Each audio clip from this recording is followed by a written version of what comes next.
Hey folks, Johnny Corthius here, ISA certified arborist and rope access technician. I'm here today to talk to you about some of the new kit that Edelrid has brought out.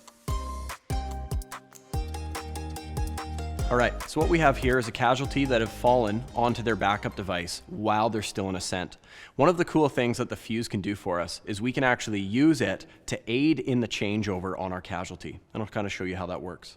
So right now, one thing to note is that I have added a sling in parallel with my diffuser so that the whole load of my rescue dummy isn't on my diffuser because I just don't really want to be wrecking it.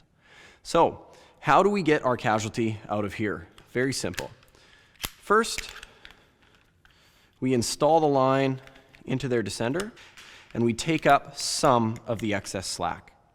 Now, at this stage, we can clean their hand descender, practicing good housekeeping, and we can prepare to pick the slack out of the chest descender so that we can lower them into the descender. So I've placed a spike or a hand descender or a rope grab up above the casualty, above their backup.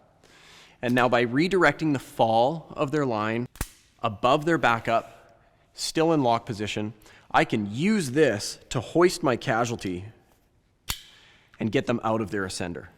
So just like this, I can lift. Now my chest descender is free.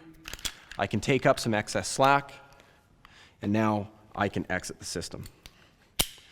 Now from here, I can come up to their backup and I can put them into trailing mode and very simply pull to disengage and lower them into their descender.